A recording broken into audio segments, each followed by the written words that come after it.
Welcome to focus study centre. आज आपको हम बताने जा रहे हैं जो है क्लास 10th का मैथ जो है चैप्टर 3 दो चर वाले रैखिक समीकरण। इसको जो मैं बताऊंगा और बहुत ही शानदार मेथड भी इसमें बताऊंगा और सारा कुछ समझ में आएगा। तो आप लोग देख सकते हैं ये है जो न्यू बैच है 2026 से 2027 का। इसमें देखिए मैं आपको पहले थोड़ी सी बेसिक जानकारी दे देता हूँ और फिर उसके बाद मैं बताऊंगा कि एग्जाम्पल भी बताऊंगा और इसमें जो क्वेश्चन आएंगे उसको भी बताऊंगा। तो पहले आप देखिए इसमें जो हमको पढ़ना रहता है वो पहला जो है हम देख सकते हैं यहाँ जो है हल करने की विधि। मैं इसमें पहले बेसिक बता देता हूँ हल करने की विधियां। उससे पहले मैं आपको एक एग्जांपल देना चाहता हूँ तब आप समझ पाएंगे हल करने की विधियां क्या है। तो आप लोग यहाँ देख सकते हैं यहाँ पर जो ये देख सकते हैं चैप्टर 3 जो है दो चर वाले रैखिक समीकरण युग्म। यहाँ पर आप देख सकते हैं कि जहां से यहाँ मैं टिक लगाया हूँ अखिला अपने गांव के एक मेले में, यहां से लेकर यहां तक जो है ये एक एग्जांपल ही है, ठीक है ना। तो ये एग्जांपल है लेकिन यहाँ मैं इसमें दिया है और इसको सॉल्व कैसे करना है ये आप लोग देख सकते हैं। तो यहाँ से यहाँ तक क्वेश्चन मैं आपको पढ़ सुना दे रहा हूँ फिर उसको मैं सॉल्व करूँगा क्योंकि बहुत बड़ा क्वेश्चन है लिखने में बहुत टाइम लगेगा। तो आप देख सकते हैं यहाँ पर जो कहा है कि अब अखिला अपने गाँव के एक मेले में गई और वह एक चरखी की सवारी करना चाहती थी और हुपला का मैं मतलब भी बताऊंगा अभी क्या होता है। और फिर बताया इसने कि हुपला खेल खेलती है वह और इसका मतलब जो होता है फिर इसने बोला खेलना चाहती है। जितनी बार उसने हुपला खेल खेला उसकी आधी बार उसने चरखी की सवारी की। यदि प्रत्येक बार की सवारी के लिए उसने 3 रुपए तथा हुपला खेल खेलने के लिए 4 रुपए पड़े तो आप कैसे ज्ञात करेंगे कि उसने कितनी बार चरखी की सवारी और कितनी बार हुपला खेल खेला जबकि उसने इसके लिए कुल 20 रुपए खर्च किया। अब यहाँ पर मैं इसको बता दे रहा हूँ कि इसको सोल्व कैसे करना। देखिए उसने क्या हुआ एक जो थी अखिला थी उसने मेले में गई तो मेले में जाने के बाद क्या हुआ उसको दो चीज दिखा। आप लोग देखे होंगे कि एक मेला लगा रहता है उस पे ऐसे रहता है चरखा, यहाँ पर बैठने के लिए जगह होता है, यही जो होता है यही चरखा वाला है, ठीक है ना। सवारी की चरखे की ये चरखे की सवारी की ये मेला हो गया, मेला वाला जो है यहाँ जो घूमता रहता है इसने चरखे की सवारी की। और उसने जब चरखे की सवारी की थी तो उसने बताया कि जितना बार इसने चरखे की सवारी की है और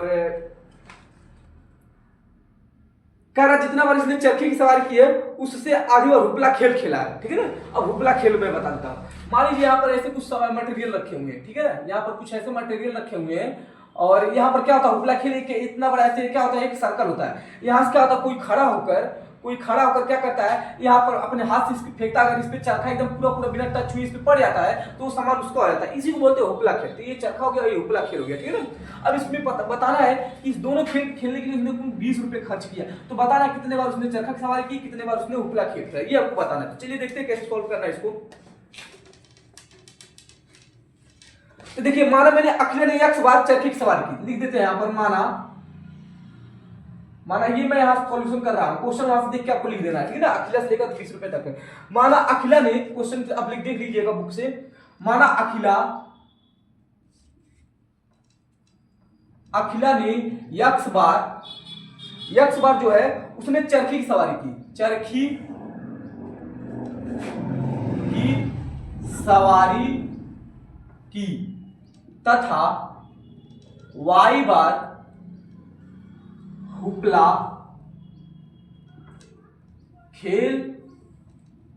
खेला। ये इतनी बात उसने बोला मतलब हमने मान लिया कि अखिला जो है हमको नहीं पता था कितना बार उसने चरखी की सवारी की कितना बार उसने जो है हुपला खेल खेला, इसलिए मैंने मान लिया अखिला ने 1 बार चरखी की सवारी की और वाई बार मैंने मान लिया हुपला खेल खेला। अब देखिए इसने प्रश्न उत्तर क्या कहा है, अगर वह 1 बार सवारी करती है, अगर 1 बार उसने सवारी करती है तो उसको 3 रुपए देना पड़ता है। अगर 1 बार हुपला खेल खेलती है अगर हुपला खेल खेलती है तो उसको 4 रुपए देना पड़ता है। ये इसने क्वेश्चन में कह दिया है, ठीक है ना, 4 बार हुपला खेल खेलने की। अब देखिए अब इसने जो कहा है दिया है क्या, देखिए क्वेश्चन में आप लोग देख लीजिएगा, मैं आपको क्वेश्चन देख के बता रहा हूं। दिया है कि जो हुपला खेल होता है कितना बार आधा बोला गया, ये मैं पढ़ के बता रहा हूं। इसने कहा है कि उसने कितनी बार चरखी की सवारी की और कितनी बार हुपला खेल खेला जबकि उसने कुल 20 रुपए किए।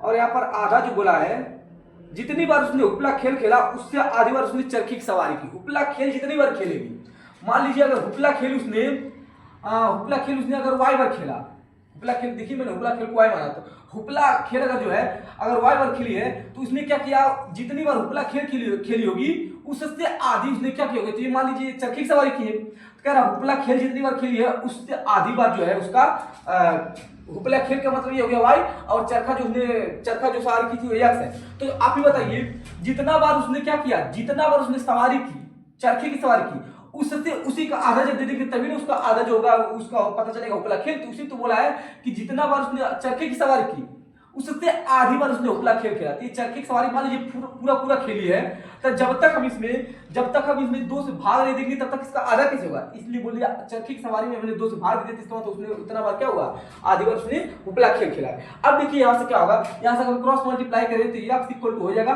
2y, ये इतना हो गया। अब देखिए उसने एक चीज और बोला था, ये समीकरण मैंने यहाँ क्या मान लिया, 1 मान लिया। अब उसने अगली बार प्रश्न अनुसार बोला है कि उसने जब सोचिए अगर एक बार उपला खेल खेलने के लिए 3 रुपया, 2 बार उपला खेल खेलने के लिए 6 रुपया, 3 बार उपला खेलने, मतलब ऐसे समझिए एक बार उपला खेल खेलने के लिए 1 गुणे 3, 2 बार उपला खेल खेलने के लिए 2 गुना 3, 3 बार उपला खेल खेलने के लिए 3 गुना 3। अगर x बार उपला खेल खेलने के लिए 3 गुणे x, कैसे, क्योंकि एक बार खेलेंगे 3 रुपया लगेगा, 2 बार खेलेंगे 3 गुना 6 हो जाएगा, 3 बार खेलेंगे 3 त्रिका 9 हो जाएगा, अगर x बार खेलेंगे 3x हो जाएगा। इसलिए यहाँ पर देखिए क्या आ जाएगा 3x प्लस, अगला देखिए उपला खेल जो खेलने में 4 रुपया, तो मान लीजिए एक बार उपला खेल खेलेगी तो 4 रुपया लगेगा, 2 बार उपला खेल खेलेगी 2 गुना 4, 3 बार तो 3 चौका बार है, और अगर y बार अगर उपला खेल खेलेगी y बार तो क्या हो जाएगा 4y हो जाएगा, इसलिए प्लस 4y। कुल उसको 20 रुपया लगता है मतलब खेलने में।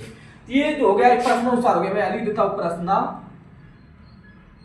अनुसार, ये प्रश्न अनुसार उसने बात कहा गया। तो ये समझ में आ रहा है ना, एक बार खेलेगी इसका मतलब होता है कि उसने उपला खेल एक बार खेला है, इसने इसका मतलब उपला खेल 2 बार खेला, तो 2 बार सोचिए एक बार का 4 रुपया, दूसरी बार का 8 रुपया हो गया, तो इसलिए 2 गुना कर दीजिए। तो इसने मान लीजिए y बार उपला खेल रहा है, देखिए मैंने y बार बोला हूं उपला खेल खेलेंगे तो 4y हो जाएगा बराबर इतना रुपये का। अब क्या करेंगे, x का मान जो उठा के यहाँ रखेंगे, तो देखिए 3 इतना रहेगा, x का मान 2 आएगा तो बीच में यहाँ गुणा हो जाएगा, कुछ नहीं तो x का मान 2 आएगा तो यहाँ पर रख देंगे 2y प्लस का 4y बराबर में 20। अब यहाँ पर देखिए इसको पूरा इसमें करेंगे तो 2 3 अच्छा हो जाएगा, अच्छा 4 3 आ जाएगा 10, यहाँ हो जाएगा 10y बराबर 20। ये 10 इसको 2 बार में काट देगा तो y बराबर हो जाएगा 2। इसका मतलब हो गया y का मान कितना आ गया 2 आ गया। अभी तो इसने इसका मतलब ये हो गया उसने उपला खेल क्या खेला 2 बार खेला था। अब देखते हैं चरखी की सवारी कितने बार की थी, तो y का मान उठा के हम क्या करते हैं इसमें रख देते हैं, लिखेंगे y का मान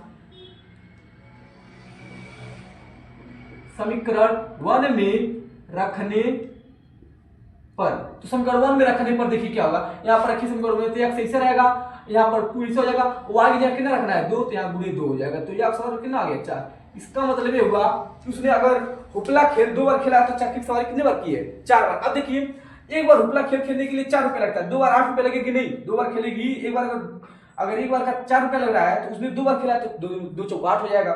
अगर उसने एक बार अगर सवारी कर रही है तो 3 रुपया लग रहा है, 4 बार 4 से 12 हो जाएगा, तो यहाँ 8 रुपया लगा, यहाँ 12 रुपया, 8 और 12 कितना आएगा 20 रुपया, इसी यही बोला गया, तो कुल 20 रुपया टोटल खर्च किए थे। अब देखिए इसको ग्राफी विधि में इसको व्यक्त करना पड़ेगा, तो कैसे ग्राफी विधि में व्यक्त करना है तो हमको ऐसे पता चल गया, लेकिन हम इसको सिर्फ इसी के मेथड से हम इसको सॉल्व कर सकते हैं, हमने तो आपको बता दिया, लेकिन इसका एक मेथड और होता है। अब हम यहाँ से आपको बताएंगे बेसिक जानकारी, ये इसी के आधार पर वो सिस्टम निकल के आता है। अभी आप लोग समझ नहीं पाते डायरेक्ट कैसे आए, तो अब यहाँ पर देखिए इसको सॉल्व करने का 2 तरीका, चलिए देखते हैं उसको कैसे सॉल्व करना है। तो मैं इसको मिटा फिर से वहां बताता हूँ कैसे इसको सॉल्व करना है।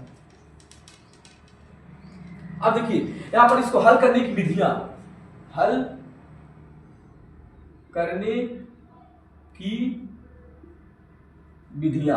अब देखिए हल करने की विधियां क्या होती है, यहां पर हल करने की 2 विधियां इसकी है, एक होता है ग्राफी विधि, एक होता है ग्राफी विधि, एक होता है बीजगणितीय विधि। एक होता है ग्राफी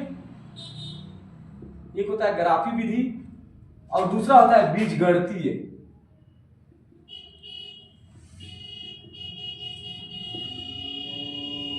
बीजगणितीय विधि, तो ग्राफी विधि जो होता है इससे आंसर फटाक से आ जाता है, और बीजगणितीय विधि में जैसे मैं आपको सॉल्व किया हूं, x मान निकालो ऐसे सॉल्व करना पड़ता है। इसमें भी 2 विधि होती है, इसमें इसकी 2 मेथड होते हैं लगाने की बीजगणितीय विधि से। एक होता है प्रतिस्थापन विधि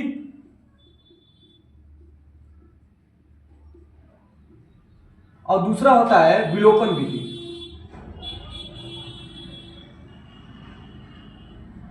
अब देखिए जहां वो कहेगा कि ग्राफी विधि सॉल्व करिए तो हम ग्राफी विधि सॉल्व करेंगे, अगर बीजगणितीय विधि आएगा तो उसमें हम 2 विधि बोलेगा करने के लिए, तो उसमें या तो बोल सकता है प्रतिस्थापन विधि सॉल्व करिए या तो बोलेगा विलोपन विधि सॉल्व करिए। तो ये था इसकी पूरी जानकारी, और ये जानकारी हमको इसलिए पता चली क्योंकि मैं आपको जो अखिला वाला क्वेश्चन कराया हूं उसी से हमको पता चलता है, इसलिए मैंने वो एग्जांपल आपको कराया। पहले अखिला के मेथड से ये समझ में आता है कि कहां से उसको सॉल्व करना है, तो मैंने तो यहाँ पर बीजगणितीय मेथड से सॉल्व करा दिया हूं। और बीजगणितीय विधि में हम कौन सा यूज किया, तो अगर आप समझ पा रहे हो कि हमने बीजगणितीय विधि को यूज किया हो, लेकिन उसने कौन सा विधि में सॉल्व करके x y का मान निकाला था, प्रतिस्थापन या विलोपन। तो इसका आंसर है प्रतिस्थापन। प्रतिस्थापन का मतलब होता है स्थान चेंज होना। स्थान, देखिए मैंने x का मान निकाल के y का उसमें रखा था, आखिर वहां से स्थान चेंज हुआ, तो जब स्थान चेंज होता है तो उसको बोलते हैं प्रतिस्थापन। अब विलोपन विधि जब आएगा तो मैं बता दूंगा। इसका मतलब इस क्वेश्चन को जो सॉल्व करने में कौन सा मेथड लगा, प्रतिस्थापन विधि। अब चलिए इसमें देखते हैं कौन सा एग्जांपल है और इसका क्या सॉल्यूशन है वो देखते हैं।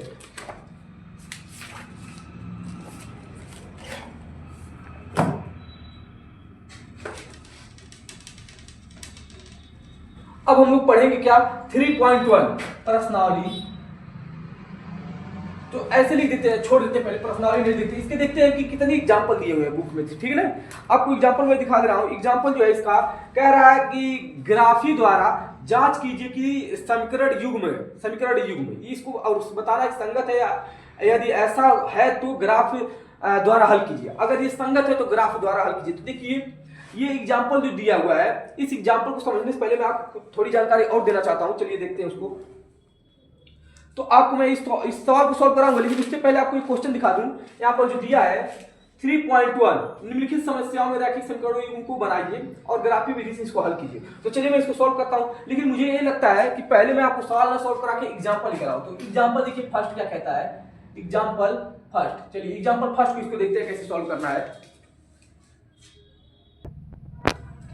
तो ये देख सकते हैं एग्जाम्पल फर्स्ट है और ये आपकी बुक का मैं पेज नंबर भी बता देता हूँ। पेज नंबर जो है 31 में आप देख सकते हैं उदाहरण 1। उदाहरण 1 में दिया है कि ग्राफ द्वारा जांच कीजिए कि समीकरण युग्म इतना कि संगत है, यदि ऐसा है तो उन्हें ग्राफ द्वारा हल कीजिए। अब देखिए अब यहाँ से निकल गया संगत। अब देखिए यहाँ से मैटर यहाँ पर आ जाता है ये संगत क्या है। जब तक हम जान नहीं पाएंगे संगत है या असंगत है तो तब हम इसको सॉल्व कैसे करेंगे। तो इस क्वेश्चन को भी लगाने से पहले मैं आपको थोड़ी जानकारी और दे देता हूं। तो आप देखिए इस क्वेश्चन को बाद में लगाना, लेकिन उससे पहले मैं यहाँ जो बताने जा रहा हूँ उसको लिखना है। जैसे मैंने वहाँ अखिला वाला कराया हूँ तो सबसे पहले एग्जाम्पल था, वहां से फिर वहां से मैं आपको बता कि इसको हल करने की विधि ऐसे लिखना, फिर अब जो लिखने जा रहा हूँ इसको लिखना, फिर इसके बाद एग्जाम्पल को करना। तो चलिए देखते हैं पहले क्या करना है आपको। पहले यहाँ पर मैं लिख देता हूँ संगत असंगत, हमको 3 चीज बताना है। अब देखिए मान लीजिए कोई दो रेखा, अब देखिए अब मैं आपको यहाँ पर ये और बेसिक जानकारी बताने जा रहा हूँ कि 2 चर वाले रैखिक समीकरण युग्म। अब देखिए 2 चर वाले, तो 2 चर का मतलब क्या होता है x y। तो मान लीजिए x y 2 चर हमने मान लिया, लिख लिया। मैं एग्जांपल यहाँ से बेसिक में आपसे बताने जा रहा हूँ, ये भी क्वेश्चन कराएंगे नहीं जब तक पूरा बेसिक नहीं समझा दूंगा। अब देखिए इस बेसिक की जानकारी में बता देता हूँ। 2 चर, तो 2 चर जब इसने बोला था हम x और y का यूज करेंगे, ठीक है ना। अब देखिए 2 चर वाले रैखिक समीकरण मतलब जिसका घात 1 हो। तो मैंने मान लिया पहला जो कि 2 चर वाले रैखिक समीकरण युग्म का मतलब जोड़ा, समीकरण का मतलब जिसके बराबर 0 और युग्म का मतलब मैं बता देता हूं युग्म का मतलब होता है जोड़ा, ठीक है ना। 2 समीकरण हमको ऐसा लेना जिनका युग्म है। तो देखिए पहला क्या होगा, पहले मैंने मान लिया x हो गया ax प्लस का by प्लस का c इक्वल टू 0, ये पहला हो गया। दूसरा देखिए ax प्लस by प्लस का c बराबर में 0। अब कहेंगे तो दोनों सेम है, तब यहाँ पर आपको पता चलेगा कि जब बोला है दोनों समीकरण युग्म, तो यहाँ पर a1 b1 मतलब a1 b1 c1, ये हो जाएगा a2 b2 c2। ये देखिए 2 समीकरण हो गए, नहीं 2 समीकरण युग्म, इसी को बोला गया है 2 चर वाले। तो 2 चर x y हो गए, a और b क्या है, ये तो कोई भी अंक हो जाएगा, जैसे 2 3 4 5 कुछ भी आ सकता है, इसकी जगह 1 2 5 कुछ भी आ सकता है। जो a b c है वो सिर्फ अंक को दर्शाते हैं, लेकिन x y क्या दर्शाते हैं, चर को दर्शाते हैं। एक समीकरण 2 समीकरण, इन्हीं को बोला है 2 चर वाले। देखिए सब में 2 चर हैं, 2 चर वाले रैखिक। देखिए किसकी का पावर 1 से ज्यादा नहीं, मतलब कुछ नहीं पावर 1 तो होगा करता है। तो 2 चर वाले रैखिक मतलब देखिए 1 चर वाला है मतलब 1 घात वाला समीकरण, मतलब 2 समीकरण हो जिसको बराबर 0 कर देते हो समीकरण कहलाता है। और युग्म मतलब जोड़ा, इसी को बोलते हैं। ये पूरा बेसिक था इसका, मतलब ये क्या होते हैं ये हम दोनों यूज करें। अब देखिए ये लिखने के बाद आपको क्या करना पड़ेगा फिर। अब यहाँ आपको जान करोगे, मान लीजिए एक जो है एक समीकरण ऐसे एक रेखा ऐसे जा रहा है और एक रेखा मान लीजिए ऐसे, बस हमको आप ये समझाना चाहते हैं कि मान लीजिए ये दोनों एक दूसरे कहीं काट दे रहे हैं। ये पहला रेखा और ये क्या है, ये दूसरा रेखा, और ये दोनों एक दूसरे को काट दिए कहीं पर। तो जब कहीं एक दूसरे को काट दिए, इसका मतलब ये समझिए। अब यहाँ एग्जाम्पल में आपको समझाने जा रहा हूँ। मान लीजिए एक रेखा है और ये दूसरा रेखा, अगर ये दोनों बराबर होंगे तो ये दोनों सीधे निकल जाएंगे, कहीं कटवट नहीं करेंगे। लेकिन अगर इमेज कीजिए कि थोड़ा सा भी तिरछा होगा तो कहीं ना कहीं जाकर क्या हुए काट देंगे। इसका मतलब ये हुआ कि ये रेखा और ये रेखा दोनों बराबर नहीं, अगर बराबर रहते तो सीधा निकल जाते, लेकिन ये दोनों बराबर नहीं, मतलब तिरछा होने का मतलब कहीं ना कहीं जाकर काट दिए। इसका मतलब दोनों बराबर नहीं है। तो बराबर नहीं, इसका मतलब देखिए अब क्या होगा, समीकरण मैंने यहाँ लिख दिया, ठीक है ना। अब देखिए कैसे मैं सॉल्व करने जा रहा हूँ। तो ये जब दोनों बराबर नहीं है तो हम यहाँ ये कह सकते हैं कि जो a1 है, a1 बटा A1 बटा B1 बराबर A2 बटा B2, यही दोनों निकालते हैं। अब समझिए यहाँ पर क्या होगा।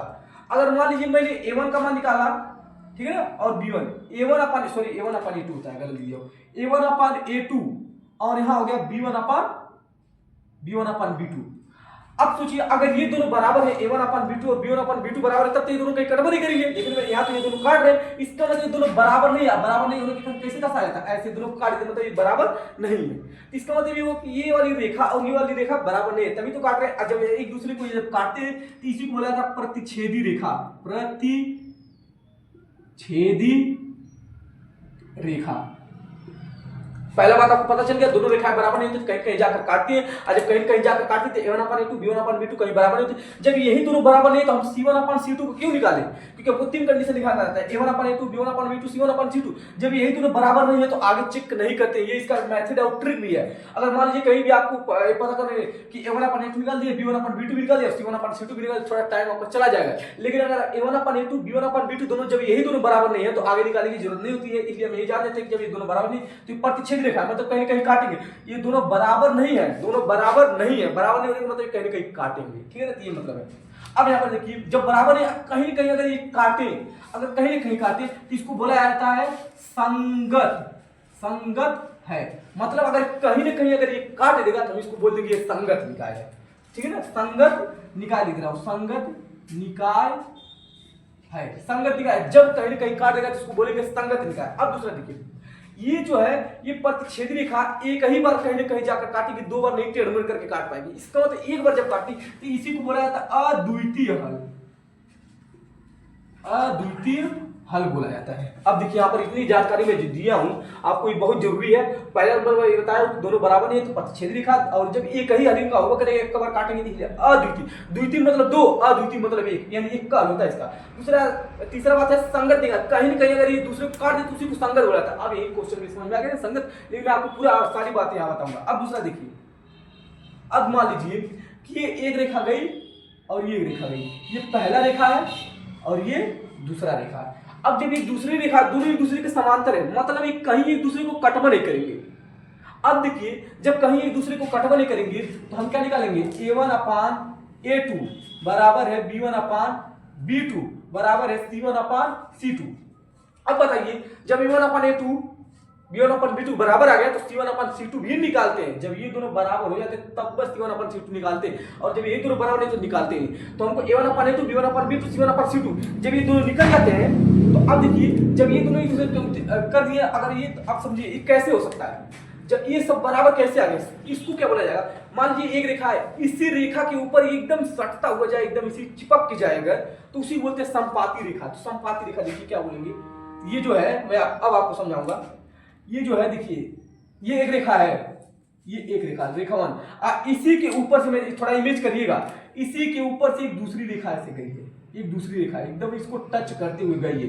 ये थोड़ा दिखाने के लिए ऐसा कर रहा हूं, ठीक है ना। ये दूसरी रेखा, और जब ये दोनों एक रेखा एक दूसरे से चिपक कर जा रही है, इसका मतलब ये दोनों जो होंगे एक दूसरे पे एकदम चपक गए, इसका मतलब संपाती होता है। संपाती मतलब इसके अनंत, बताइए यहाँ भी टच, यहाँ भी टच, बहुत सारा टच हुआ होगा, तो बहुत सारे टच होने के मतलब बहुत जगह काट रही है इसको, तो बहुत जगह काटने का मतलब होता है इसको संपाती रेखा बोला जाता है। इसको क्या बोला जाएगा, संपाती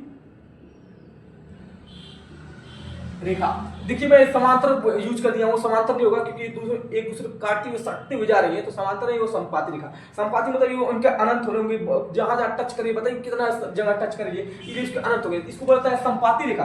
और जब संपाती रेखा तो काट तो रही है ना, तो काटने का मतलब क्या हो गया, संगत निकाय, संगत निकाय होते हैं। और इसके देखिए जैसे आप अद्वितीय मतलब एक हल होता है, वैसे इसके क्या होते हैं, अनेक हल, अनेक हल होते हैं। देखिए यहाँ पर ये बात जानकारी निकल के आई। अब तीसरा वाले देख लेते हैं, तीसरा वाले क्या जानकारी हमको मिलती है। तो तीसरा वाले देखिए, मान लीजिए एक रेखा है ये, और यहाँ पर एक रेखा हो गई, ये दूसरी रेखा 1 रेखा 2।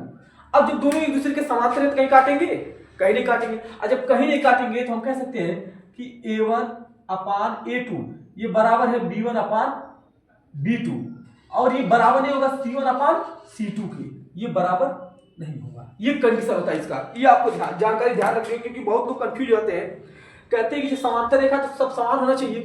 समान संपाती रेखा में तीनों समान होते हैं, लेकिन समांतर रेखा में थोड़ा सा पहचान ये होती है कि a1/a2, ये मान लीजिए a1/a2 बराबर तो हो जाएंगे, लेकिन b1/b2 a1/a2 b1/b2 बराबर होगा, लेकिन c1/c2 को बराबर नहीं होगा। मतलब ये दूसरे को क्या होंगे, कटवरे करेंगे, एकदम सीधे निकल जाएंगे। थोड़ा सा आपको ट्रिक याद रखना पड़ेगा, संपाती में तीनों बराबर होते हैं और जो समांतर होता है उसमें c1/c2 इन दोनों के बराबर नहीं होता है। a1/a2 बराबर तो होते हैं b1/b2 लेकिन c1/c2 इन दोनों के बराबर नहीं होता है। तो यहाँ पता चलता है, इसका मतलब ये होगा कि जब ये कहीं कटवरे करेगा तो इसका मतलब होता है समांतर रेखा। जब समांतर कहीं कटवरे करेगा और जब कहीं नहीं काटा तभी बोला जाता है असंगत निकाय। असंगत निकाय तब बोला जाता है जब कहीं कटेगा ही नहीं। और जब कहीं कटेगा ही नहीं इसका मतलब क्या होगा, कोई हल नहीं होगा इसका, कोई हल नहीं, कोई हल नहीं होता है इसका, इस कंडीशन में कोई हल नहीं होगा। अब देखिए यहाँ जब कोई हल नहीं होता है तो इसका मतलब हमको क्या करना पड़ेगा, पहले हम a1/a2 b1/b2 निकालेंगे, दोनों बराबर हो जाएंगे तो हम c1/c2 निकालते हैं। और जब यही दोनों बराबर नहीं तो हम जानेंगे प्रतिच्छेद रेखा है, अगर तीनों आ जाएंगे जानेंगे समान संपाती रेखा है। अगर a1/a2 b1/b2 के बराबर है लेकिन c1/c2 बराबर नहीं तो हम कहेंगे क्या समांतर रेखा है। कहीं ना कहीं काटेगा तो संगत है, कहीं नहीं काटेगा तो इसका मतलब असंगत है। यही क्वेश्चन में कहा गया था, ये जो मैं आपको बेसिक जानकारी दिया हूं, अब ये क्वेश्चन सॉल्व हो रहेगा। इसने बोला संगत भी का है, अगर वो संगत होगा तो क्या है ग्राफिक विधि द्वारा हल कीजिए। तो अगर मान लीजिए मनाइएगा हमेशा कि असंगत निकाय हो, असंगत निकाय हो गया तो ग्राफिक विधि द्वारा सॉल्व भी नहीं करना पड़ेगा, उसको वहीं छोड़ देना रहेगा। लेकिन अगर वो संगत हो गया तो हमको ये पता करना पड़ेगा कि कौन सा संगत वाला है, प्रतिच्छेदी रेखा वाला है या संपाती रेखा वाला है। इसलिए असंगत में कोई हल नहीं करना है, लेकिन इन दोनों कंडीशन में अगर संगत अगर आ गया तो या तो ये प्रतिच्छेद होगा या तो समांतर होगा, इन दोनों में सॉल्व करना पड़ेगा। तो ये बेसिक जानकारी तो आप लोग इसको देख लीजिए, ठीक है। चलिए इसको देखिए आप कैसे सॉल्व करते हैं। चलिए पहले इसको देखते हैं कैसे सॉल्व करना रहता है। इसको मिटा रहे हैं और देखिए हम तुलना करने के लिए मैं थोड़ा इसको छोड़ दे रहा हूं ताकि आपको समझ में आ जाए।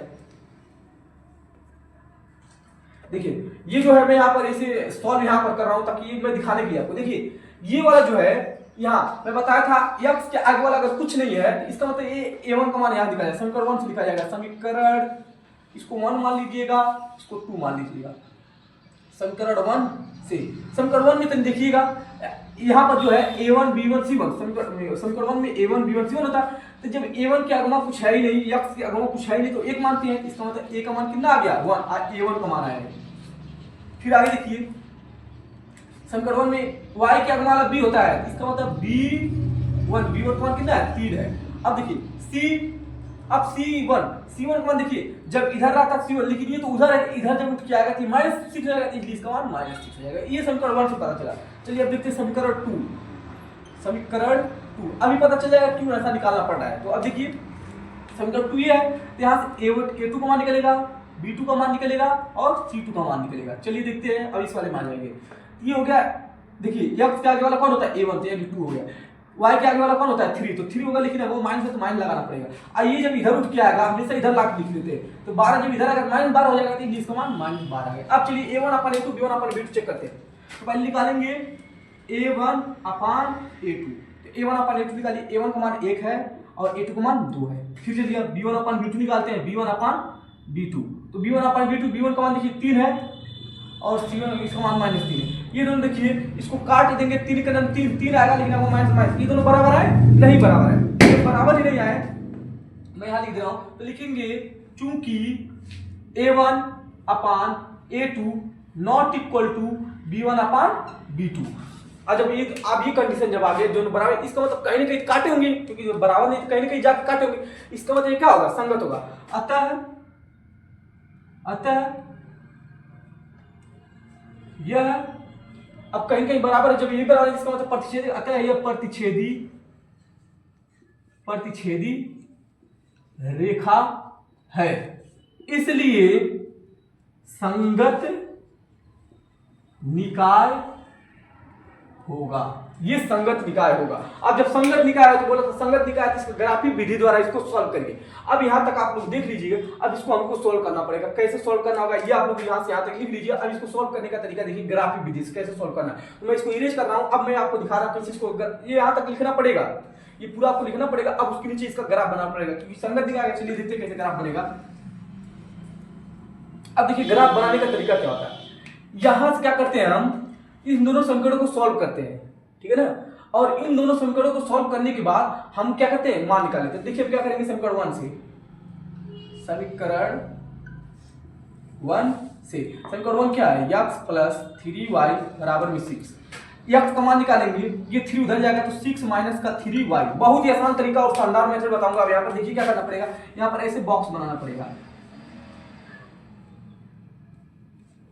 ऐसे बना लेना है, ठीक है ना, 6 खाना बनाने हैं। यहाँ आगे वाले में x लिखना है, ऊपर वाले में y। अब देखिए आपको यहाँ थोड़ा सा दिमाग ये लगाना पड़ेगा ना कि हम क्या करें, इस y की जगह ऐसा कौन सा मान रखें कि 0 हो जाए। तो आपको पता है y की जगह अगर हम 2 रख दें, y की जगह क्या करें 2, तो 2 3 अच्छा में 6 जाएगा तो x का मान क्या आ जाएगा 0 आ जाएगा। ये देखिए थोड़ा सा कैलकुलेशन माइंड में करना पड़ेगा ऐसे, ठीक है ना, समय बचाने के लिए। दूसरा देखिए यहाँ पर और कितना रख दें कि यहाँ ये तो 0 हो जाए, या तो ऐसा कुछ सोचिए कि बहुत छोटा ग्राफ बने। ऐसा ही सोचने का मतलब यही होता है कि इसका छोटा ग्राफ बने। तो देखिए क्या करना पड़ेगा, अगर हम यहाँ पर 2 रख दें तो 6 हो गया, अगर 3 रख दें 3 3 का 9 हो जाएगा, -3 हो जाएगा।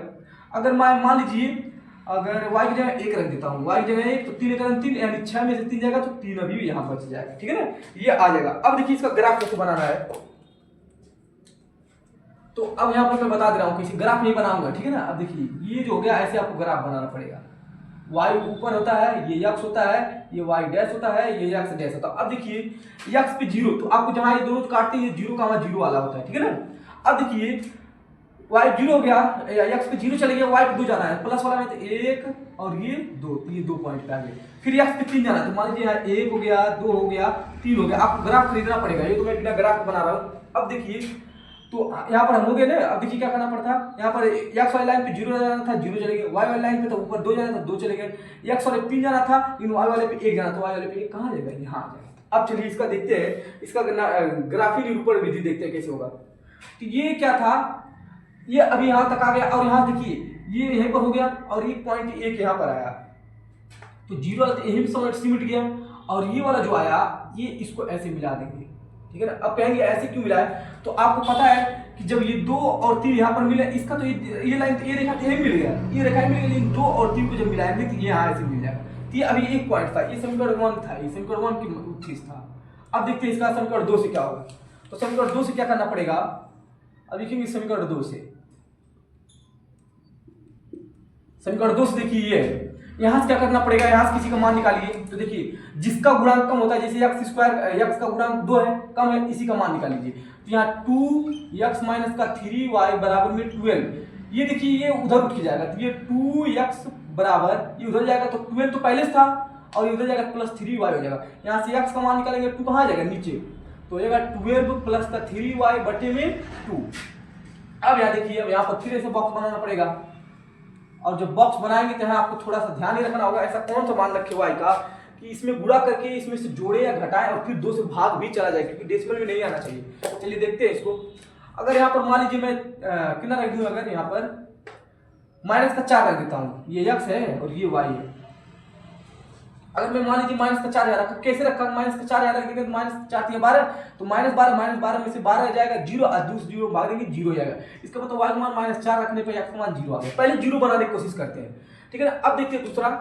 अगर मान लीजिए यहाँ पर -2 रखा, तो 3 दूना 6 -6, आप 12 में से अगर -6 घटा देंगे 6 बचेगा, 2 से इसमें भाग देंगे तो 3 चलेगा। इसका मतलब यहाँ क्या रख 2 रख दिया, अगर हम y का मान अगर 2 रख दे, -2, तो -2 अगर रख दिया तो यहाँ -6 हो जाएगा, गुणा करें -2, यहाँ गुणा करें -6, तो 12 में से अगर -6 जाएगा 6 बचेगा, 2 से भाग देंगे 3 बार में ये चला जाएगा, ये आ जाएगा। अब चलिए इसका ग्राफ बनाते हैं।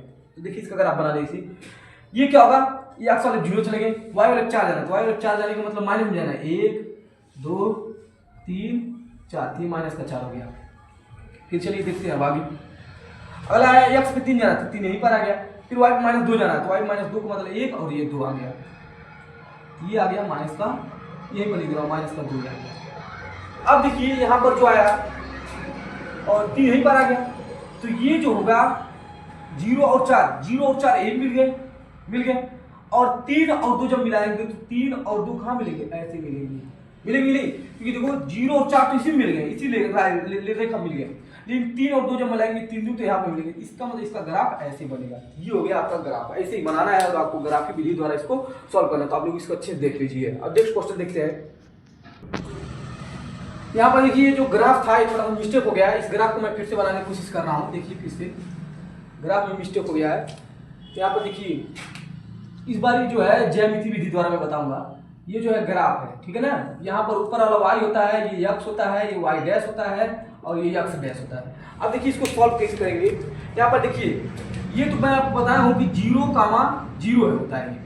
अगर कह रहा है कि x पे 0 तो 0 तो यही हो गया, y पे 2 जाना है तो y पे 2 मान लीजिए 1 और ये 2, तो ये हो गया यहाँ पर जो आया 2, यानी 0,2 हो गया। ये वाला जो पॉइंट हो गया 0,2 का हो गया ये वाला पॉइंट, ठीक है ना, ये 2 है। तो अब देखिए x पे 3 जाना है तो मान लीजिए 1 2 3 यहाँ पर जाएंगे, और कह रहा है कि जब x पे 3 गए y पे 1 जाना तो y पे 1 ही आएगा। अब देखिए यहाँ पर ये क्या होगा, ये इधर से ऐसे जाएगा, ये इधर से ऐसे जाएगा और 3 ऐसे इधर से यहाँ जाएगा, क्योंकि ये 3 है ना यहाँ पर, तो ये दोनों यहाँ पर एक दूसरे पॉइंट को यहाँ मिस्टेक काटेंगे। तो इस ये पॉइंट और ये पॉइंट को जब ऐसे करके सीधा अगर हम मिलाएंगे, मैं आपको यहाँ मिला कर दिखा दे रहा हूँ। अगर देखिए इस दोनों पॉइंट को अगर हम मिलाएं, इसको और इसको,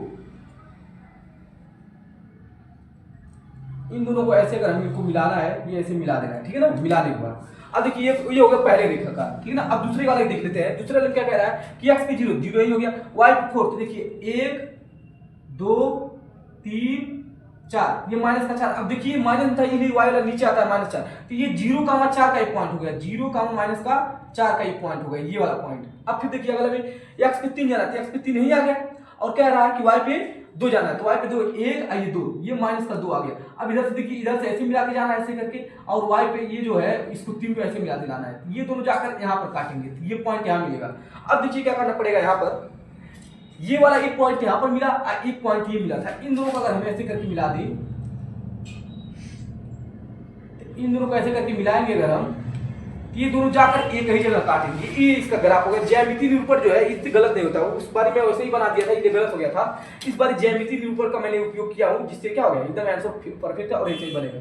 मैं फिर से एक बार इस सबको समझा दे रहा हूँ। x पे 0 तो 0 ही हो गया, y पे 2 जाना तो y पे 2 1 2 हो गया, तो एक पॉइंट 0,2 का यहाँ पर। फिर देखिए 3 x पे 3 जाना था 1 2 3 यहाँ पर आ गया x पे 3, और y पे जाना तो y पे 1, तो जब 3 ऐसे ऊपर बढ़ेगा और y ऐसे अपने सीधे जाएगा तो दोनों यहाँ पर काटेंगे। तो इस पॉइंट को मैं मिलाऊंगा तो यहाँ जाकर कटेगा, ठीक है।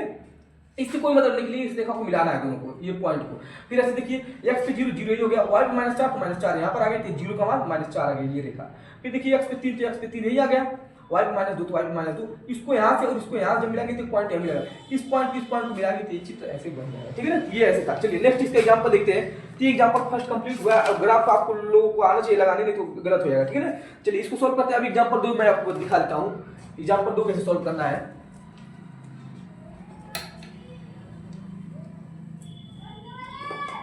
चलिए एग्जांपल 2 देखते हैं। ये एग्जांपल 2 है और इसमें लिखा है कि ग्राफ द्वारा ज्ञात कीजिए कि निम्न समीकरण युग्मों का हल नहीं है, अद्वितीय हल है अथवा अपरिमित रूप से अनेक हल है। तो यहाँ पर ये बताना पड़ेगा आपको, ठीक है ना। अद्वितीय मतलब प्रतिच्छेदी है, अपरिमित से अनेक है कि संपाती है, अनेक हल है, मतलब ये सब बताना है हमको। तो अब देखिए इसको सॉल्व करने के लिए एग्जांपल 2 आप लोग देख लीजिए, ठीक है ना, बुक से अपने। इसको सॉल्व करने के लिए मैंने इसको मान लिया समीकरण 1, इसको सॉल्व करने के लिए मान लिया मैंने समीकरण 2।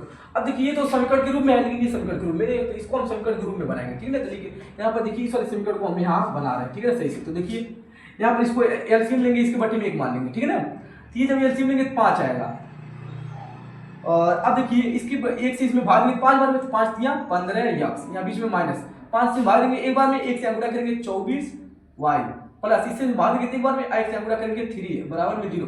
इसका क्रॉस यहाँ जब करेंगे तो 0 हो जाएगा, ये हो जाएगा 15 यक्स माइनस का 24 वाई प्लस का 3। इसको मैं समीकरण 3 मान लेता हूँ। अब देखिए उस समीकरण के रूप में आ गया। अब यहाँ से a1 b1 c1 का मान निकालेंगे। तो देखिए समीकरण 1 में देखिए क्या है, यहाँ पर a1 बराबर कितना है 5, b1 बराबर कितना है माइनस का 8, c1 बराबर 1। यहाँ से फिर a2 बराबर देखिए यहाँ पर 15 है तो 15 लिखेंगे 15, फिर b2 बराबर माइनस का 24, फिर c2 बराबर में 3। अब चलिए यहाँ पर देखते हैं अनेक हल क्या है। अब देखिए यहाँ पर हम क्या निकालते हैं, पहले a1 अपान a2 निकालेंगे, बराबर में क्या आ जाएगा 5/15, इसको काट के सोल्व करेंगे 1/3 आएगा। फिर b1/b2 निकालेंगे, तो b1 का मान माइनस का 8 है, b2 का मान माइनस का 24 है, तो माइनस माइनस करिएगा 8 का नाम 8 8 3 24 ये भी आ गया। और जब दोनों बराबर आ गए तो c1/c2 भी निकालते हैं। चलिए c1/c2 क्या निकालते हैं, c1/c2, तो c1 का मान देखिए कितना 1 है, बटे में c2 मान कितना 3, तीनों बराबर आ गए। और जब तीनों बराबर आ गए तो हम जानते हैं कि तीनों बराबर क्या होता है, संपात लिखा होता है। हम लिखेंगे चूंकि a1/a2 इक्वल टू आ गया b1/b2 इक्वल टू c1/c2। जब ऐसा आ गया तो हम कहेंगे अतः यह समपाती रेखा है, इसलिए इसके अनेक हल होंगे। अब अनेक हल होंगे, और इसने कहा था ग्राफी विधि द्वारा इसको बताइए, तो ग्राफी भी इसको बनाना पड़ेगा। तो ग्राफ बनाने के लिए फिर हम इन दोनों समीकरणों को क्या करना पड़ेगा, सोल्व। तो आप इसको देख लीजिए, फिर मैं इसको बता रहा हूँ कैसे ग्राफी विधि द्वारा सोल्व करते हैं। चलिए देखते हैं इसको ग्राफी विधि द्वारा कैसे सोल्व करते हैं। ये था 15। अब देखिए यहाँ पर क्या करना पड़ेगा, समीकरण 1 लिखते हैं पहले। समीकरण 1 से मैं बताया था जिसका गुणांक कम होता है उसी का मान निकाले थे। जैसे यहाँ पर 5 है ना, 5 का मान निकालेंगे। देखिए 5x माइनस का 8y प्लस का 1 इक्वल टू 0। तो यहाँ 5x इसे रहेगा बराबर, ये 1 उधर है, इधर जाएगा तो ये प्लस 8y हो जाएगा। यहाँ से x का मान निकालेंगे, 5 का आ जाएगा, नीचे आ जाएगा तो 8y बटे में 5 होगा, ये आ गया। अब इसके लिए एक बॉक्स बनाना पड़ेगा। बॉक्स बनाने का तरीका मैं आपको बता दिया हूँ। यहाँ पर x रहेगा, यहाँ पर y रहेगा, ठीक है ना। अब चलिए दूसरा देखते हैं, समीकरण 2। समीकरण 2 से देखते हैं। समीकरण 2 यहाँ पर आप दिख रहे हैं, यहाँ पर x का गुणांक है, तो इसका मान निकालेंगे तो 15x माइनस का 24y प्लस का 3 बराबर में 0। अब देखिए यहाँ पर क्या करना पड़ेगा, ये बराबर में 0 था, ये उधर जाएगा, ये हो जाएगा 15x इक्वल टू 3, ये माइनस में उधर जाएगा प्लस में 24y। x का मान निकालेंगे तो हो जाएगा कहाँ है, 3 प्लस का 24y बटे में 15, ये नीचे आ गया। अब यहाँ से इसके लिए एक बॉक्स बनाना पड़ेगा, इसके लिए भी एक बॉक्स बना दीजिए। यहाँ पर बनाइए बॉक्स, और देखिए यहाँ पर x हो जाएगा, यहाँ पर y हो जाएगा। अब देखिए इसका मान निकालना पड़ेगा दोनों का। तो पहले हम यहाँ देखते हैं, यहाँ पर ऐसा कौन सा मान रखना पड़ेगा कि 0 बन जाए। तो यहाँ पर हम कितना रख देखिए 0 बन जाए, या ऐसे क्या कर देखिए कट जाए। तो चलिए इसको देखते हैं पहले कितना रखेंगे और कितना करेंगे कि 0 बन जाए।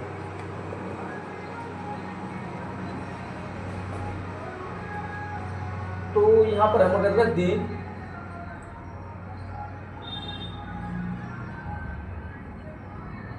चलिए 8 दूना 16 होता है। यहाँ अगर हम 2 रख दें, माइनस का 2, देखिए अगर यहाँ पर क्या रख दें, y की जगह माइनस का 2 रखिए, तो माइनस का 2 रखेंगे तो 8 दूना 16, माइनस का 16, अब माइनस का 16 में से एक जाएगा तो माइनस का 15 बचेगा।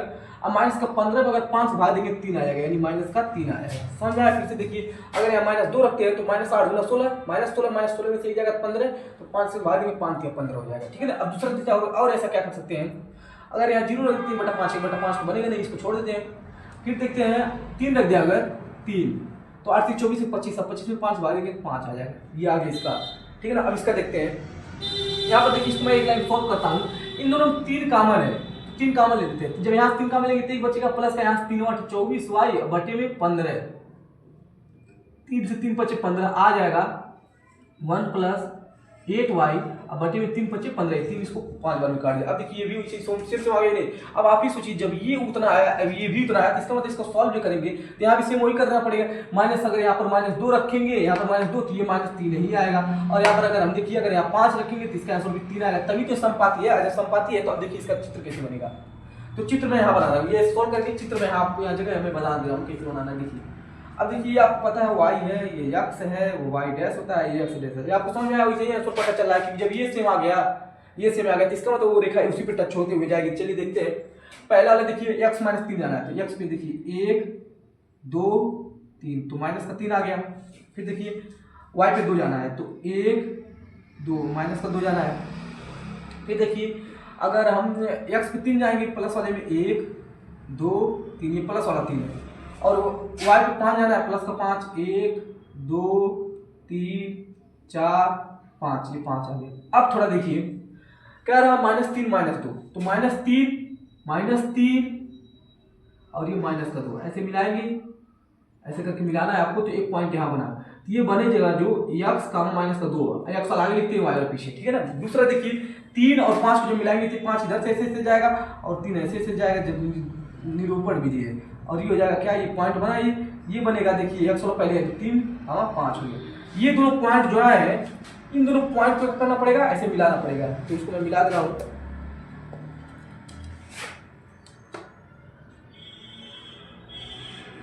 तो इसको मैंने ऐसे मिला दिया, ठीक है ना। अब दूसरा वाला देखते हैं, दूसरा वाला जो आएगा इसका आप लोग देख लीजिएगा। अगर दूसरा इसका हम अगर मिलाए तो एकदम से इसी के ऊपर से आएगा, तो दूसरा वाले भी मैं मिला दे रहा हूँ इसका। दूसरा वाला एकदम सेम इसी के ऊपर से टच करके जाएगा। तो इसमें मैंने दोनों समीकरण को लिख दिया हूँ, ठीक है ना, ये दोनों समीकरण को बना दिया, इसी के ऊपर वो टच करते हुए जाएगा, इसलिए इसका भी क्या होगा, आंसर वही होगा सेम। ये इसका ऐसा ग्राफ बन जाएगा, ठीक है ना। तो चलिए इसका तीसरा एग्जाम्पल जो है, लास्ट एग्जाम्पल, उसको भी देख लेते हैं कैसे सोल्व होगा। चलिए देखते हैं उसको। देखिए जो है एग्जाम्पल 3 मैं आपको पढ़ के बता दे रहा हूँ क्योंकि लिखने में बहुत ज्यादा टाइम जा रहा है। यहाँ पर देख लीजिएगा क्वेश्चन में यही वाला कराने वाला हूँ। ये पेज नंबर जो है 32 है, आप लोग देख सकते हैं पेज नंबर 32 है और क्वेश्चन एग्जाम्पल 3 है। एग्जाम्पल 3 आप लोग देख सकते हैं, एग्जाम्पल 3 है, चंपा एक सेल में कुछ पैंट और शर्ट खरीदने गई। यही क्वेश्चन मैं पढ़ने जा रहा हूँ। चलिए देखते हैं उसको सॉल्व कैसे करना है, मैं बता दूंगा। क्वेश्चन आप लोग देख लीजिएगा, बाकी में लगाने का सॉल्यूशन यहाँ पूरा करूंगा। देखिए चंपा एक सेल में कुछ पैंट और स्कर्ट खरीदने गई। जब उसकी सहेलियों ने पूछा कि प्रत्येक के कितने नग खरीदे, नग मतलब उसके कितने पीस खरीदे प्रत्येक के, तो उसने उत्तर दिया स्कर्ट की संख्या खरीदी गई पैंटों की संख्या की दोगुनी से 2 कम है। मतलब जितना उसने स्कर्ट खरीदा उसका पैंट जो उसका दोगुनी से 2 कम है। फिर उसने कहा स्कर्ट की संख्या खरीदी गई पैंटों की संख्या से 4 गुने से भी 4 कम है। सहेलियों की यह जानने के लिए सहायता कीजिए कि चंपा ने कितने पैंट और कितने शर्ट खरीदे। चलिए ये क्वेश्चन जो मैं बोला था उसी के हिसाब से करता हूं। देखिए मैंने आप क्या लिख दिया, क्वेश्चन सॉल्व कर रहा हूं। माना चंपा यक्स, पहले क्या बोला था, पैंट बोला, शर्ट बोला था, तो पहले इसने बोला था पैंट, तो माना चंपा यक्स पैंट तथा वाई स्कर्ट खरीदी। ये मैंने मान लिया, नहीं पता था ना तो मैंने मान लिया, ठीक है ना।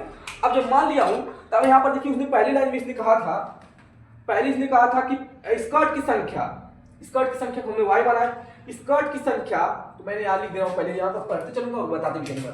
स्कर्ट की संख्या कह रहा खरीदे गए पैंटों की संख्या की दोगुनी, खरीदे गए पैंटों की संख्या से दोगुनी से 2 कम है और बराबर लगा दिया, एक समीकरण 1 बन गया, ठीक है ना।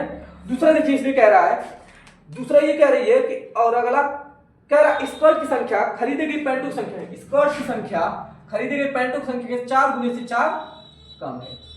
ये हमको 2 समीकरण प्राप्त हो गए, ठीक है ना। अब यहां से हमको पता करना पड़ेगा और इसका सॉल्व करना है। तो इसने कुछ बोला नहीं है तो अब यहाँ ग्राफिक विधि द्वारा इसको सॉल्व कर लेते हैं। इसमें देखते हैं ग्राफिक विधि का यूज किया है, तो इसने कुछ बोला नहीं है, बस इसमें बताना है कि कितने पैंट और कितने वो खरीदे। तो चलिए इसको सॉल्व कर लेते हैं, देखते हैं कैसे सॉल्व होगा। इसका 2 तरीका है लगाने का, तो दोनों तरीके में देखिए मैं क्या करता हूं, ये देखिए जब ये भी इसके बराबर है, ये भी इसके बराबर है, दोनों जब एक दूसरे के बराबर थे, ये भी ऑटोमेटिक बराबर हो जाएगी। मैं एक थोड़ा सा अपने लिए समझने के लिए बता रहा हूँ। देखिए 4x माइनस का 4 इक्वल में 2x माइनस का 2, ये वाला इधर आएगा तो 2x माइनस का 2x हो जाएगा, और उधर -2 है, ये उधर जाएगा तो प्लस का 4 हो जाएगा, ये घट सॉरी 4 है, 4 में से 2 जाएगा तो 2x बचेगा, उधर हो जाएगा, इधर भी 2 बचेगा, 2 से 2 कटा, x बराबर कितना आ जाएगा, 1 आ जाएगा। तो x का मान जो हो रहा है 1 आ रहा है। देख लेते हैं इसमें आंसर क्या आ रहा है। पैंटों की संख्या x, यानी सही आ रहा है, बिना उसने झाम ताम किए आंसर इतना आ जा रहा है। अब देखिए अगर ये x का मान यहाँ इसमें रख दे तो y बराबर कितना आ जाएगा, y बराबर आ जाएगा 2 गुणे 1 माइनस का 2, तो 2 गुना 2x यानी 2 और 0 यानी 0 हो जाएगा, y का मान 0 आ गया। इसमें देखिए y की संख्या 0 आ गया, यानी ये बिना लगाए भी ऐसे सॉल्व हो रहा है। लेकिन मैं आपको ये मेथड तो बता दिया कि जब ये दोनों बराबर है, लेफ्ट हैंड साइड बराबर राइट हैंड साइड ऑटोमेटिक बराबर हो गया, x वाले की तरफ m वाले की तरफ करके सॉल्व कर दिया, तो x का मान देखिए 1 आ गया और y का मान 0, ऐसे ही सॉल्व हो रहा है। तो इसका मैं लेकिन ऐसे भी करेंगे तो भी कोई दिक्कत नहीं है, और मैं इसको सॉल्व करके दिखा दे रहा हूँ, ग्राफिक विधि द्वारा कैसे सॉल्व करना वो भी बता दे रहा हूँ। तो देखिए पहला समीकरण क्या बचा था, y बराबर 2x माइनस का 2 समीकरण 1 बन गया था, और y बराबर 4x माइनस का 4 ये समीकरण 2 बन गया था। चलिए देखते हैं समीकरण 1 से। समीकरण 1 से आपको पता चल रहा है यहाँ पर x y, अगर देखिए अगर यहाँ क्या करते 0 रख दे, x का मान 0 पे रख देते, 0 जगह माइनस का 2y का मान आ जाएगा। अगर इसका मान 1 रख दिए, x का मान 1 रख दिए, 2 का मान 2 में से अगर 2 जाएगा 0 आ जाएगा, इसका मान आ जाएगा। अब चलिए समीकरण 2 देखते हैं। समीकरण 2 से देखिए एकदम से वही तरीका यहाँ भी बनेगा। अब देखिए यहाँ पर क्या करना पड़ेगा, x y, अगर यहाँ x का मान कितना रख दे, x का मान 0 रख दे तो ये पूरा पूरा -4 हो जाएगा, क्योंकि यहाँ 0 के 0 और 0 में से 4 जाएगा -4 ही आएगा। अगर यहाँ पर मैं 1 रख देता हूँ, x का मतलब 4 का 4 में से 0 जाएगा, 4 में से 4 जाएगा तो 0 आ जाएगा, ये आ जाएगा। अब देखिए इस सवाल को लगाने से पहले मैं आपको एक और तरीका बता रहा हूँ, ऐसे आप फंस जाएंगे अगर इस सवाल को सॉल्व करते हैं तो। मतलब ये सवाल तो हो जा रहा है, सॉल्व हो जा रहा है, लेकिन इसका एक मैं ये आपको तरीका बता दूं। पहले आपको समीकरण 1 समीकरण 2 हमेशा इसको अच्छे सॉल्व करना है। जैसे देखिए मैं यहाँ पर थोड़ा सा बता दे रहा हूँ, इसको सॉल्व कर दूंगा अभी। यहाँ पर देखिए 2x, ये y उधर जाएगा तो माइनस का y, और ये उधर -2 है बराबर 0 है, जैसे समीकरण 1 बना। ऐसे इधर बचेगा 4x, ये उधर जाएगा तो माइनस का y, ये माइनस का 4 = 0। तो यहाँ से a1 b1 c1, a2 b2 और ये c2 का मान निकालना पड़ेगा। अगर मान लीजिए इस सब का मान निकालने के बाद आपको पता होता है कि a1/a2 निकालना रहता है, फिर b1/b2 निकालना रहता है, फिर c1/c2 निकालना रहता है। अगर ये कहीं मान लीजिए कहीं यही दोनों बराबर नहीं है तो आगे सॉल्व करने की जरूरत क्या है? ये पहले ये निकाल के पता कर लेता है कि मतलब अगर ये कहीं समपाती रेखा निकल गई, एक दूसरे को कटवा नहीं करेगी तो हम सॉल्व झूठम कर रहे हैं, इसलिए ये सॉल्व करने रहता है। लेकिन सवाल ऐसे सॉल्व हो रहा है तो कर लेते हैं। देखिए अब कैसे इसको ग्राफ बनाएगा, ग्राफ से तुरंत आंसर पता चलता है। तो देखिए x पे 0 तो 0 ही पर आ गया, ये y होता है आपको पता होना चाहिए, x होता है, ये माइनस का y होता है और ये प्लस का माइनस का y पर -2 जाना था। देखिए 1 2 तो माइनस का 2 0 और 2 ही मिल गए। फिर x पे 1 जाना तो 1 यहीं पर आ गया और 0 ही मिल गया। तो 1 यहाँ मिल गया और 0 यहाँ, तो इसको हम क्या करेंगे, 0 ही मिल गया तो इन दोनों पॉइंट को ऐसे करके अगर हम मिला देते हैं ऐसे मिल गया, ठीक है ना। अगर देखिए x पे 0 0 ही हो गया, y पे 4 जाना तो y पे 4 यहाँ 3 हो गया और यहाँ 4 हो गया, माइनस का 4 हो गया यहाँ पर। फिर कह रहा है x पे 1 जाना तो x पे 1 यहीं आ गया, और फिर कह रहा है y 0 तो y 0। अब देखिए जब यहाँ पर कह रहा है कि ये 0 यहीं पर आ गया, 0 4 यहीं मिल गए, और फिर कह रहा है एक हमारा यहाँ पर आ रहा है, और फिर y ये पॉइंट यहाँ बना है। इस पॉइंट को ऐसे मिलाएंगे अगर तो ये दोनों पॉइंट जो है यहीं पे एक दूसरे को काटेंगे, एक दूसरे को यहीं काटेंगे, देख लीजिए ध्यान से, भले इसे बोल गया। तो इसका मतलब x वाली लाइन पे a बार काटा है, इसका मतलब x का मान 1 आ गया, और y वाली लाइन पे ये कटवर ही किया, इसका मतलब ये तो हुआ, y वाली लाइन मतलब y होता है, इसका मतलब 0 आ गया। वही जो सर मैं दिखाया था आपको, x बराबर 1 और y बराबर 0। तो देखिए ग्राफी विधि द्वारा बिना सॉल्व किए आंसर ला सकते हैं, और जो मैंने मेथड बताया उससे भी लगा सकते हैं। तो दोनों तरीका आपको जो अच्छा लगे, मतलब दोनों लगाना है। अगर साइड में आपके पास जगह हो तो इधर ये वाला लगा दीजिए, उधर वाला लगाइए, जो मैं बिना ग्राफ को बताया, ठीक है ना। तो ये एग्जांपल था। अगले चैप्टर अगले मतलब वीडियो में आपको इसके क्वेश्चन 1 जो है प्रश्नावली, जो प्रश्नावली है प्रश्नावली 3.1 की मैं क्वेश्चन सॉल्व कराऊंगा, ठीक है ना। तब तक इतना ही। जय हिंद, जय भारत।